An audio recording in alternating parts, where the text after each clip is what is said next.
My name is Jason Thompson. I'm Vice President of Emergency Products and Research of Kent, Ohio. I am a former hospital corpsman from the United States Navy. I left the Navy and went into healthcare administration. I also, since 1993, have been involved in emergency medicine. I've been with Emergency Products Research now since 2014. The history goes back to the beginning of spine boards, and it goes back to the beginning of most of the things that we have on our ambulances today.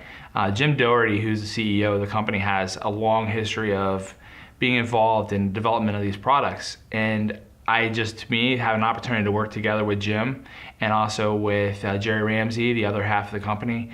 It just was an awesome experience for me.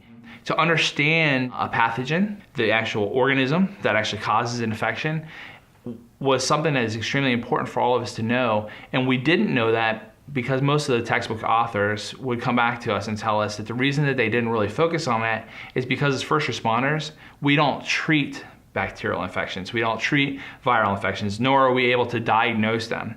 But the problem is as we learned with Ebola, or we should have learned with Ebola, was that we are the frontline providers.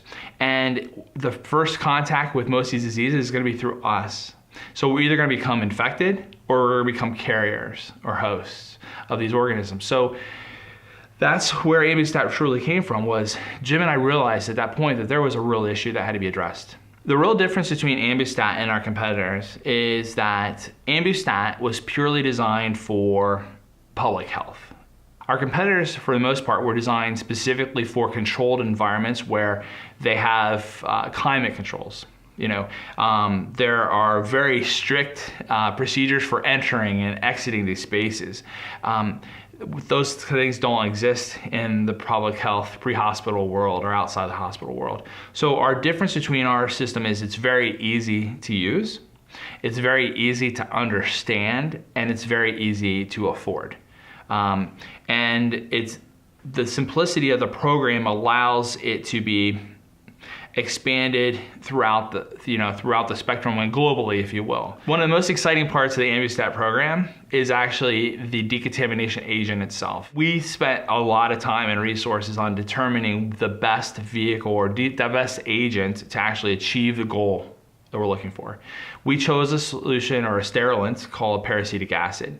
It in itself is a cold sterilant. In the name itself, sterilant means it's able to destroy or inactivate all living organisms, right? So that's extremely important because we don't know enough about our emerging pathogens, emerging diseases. So we need to have the ability to be able to quickly eliminate or destroy all living organisms within a space. And that was extremely important for us because it has a very short half-life.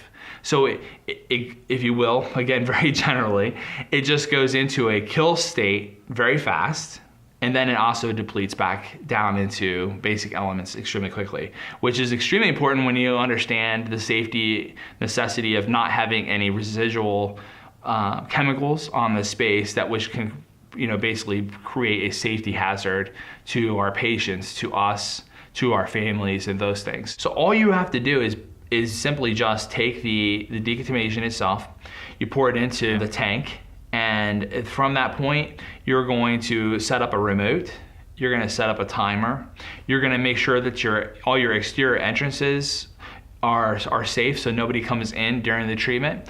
You're going to make sure that you're not gonna have any type of drift, if you will, into another adjacent space.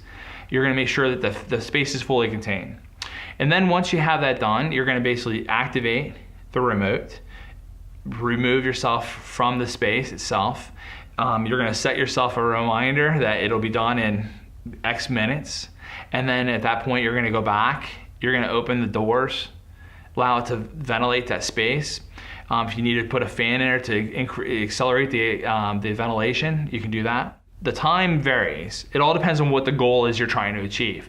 If you're trying to achieve a very low level disinfection, we're gonna tell you to run it for X minutes. And that's all determined by spatial dimensions. So, length times width times height, right? So you're gonna find out what's your cubic foot measurements are of that room, and that's going to tell you how many minutes it needs to run. If you're looking for a mid-level or a lot higher level of disinfection, again, just adjustments on the time, which is all based off of spatial dimensions again.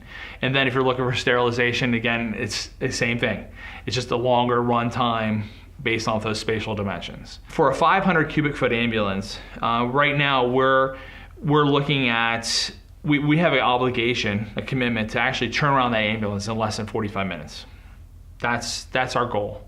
We believe that we have a solution that has an incredible benefit to safety and also minimal impact on the environment, which is extremely important to all of the people involved in this program.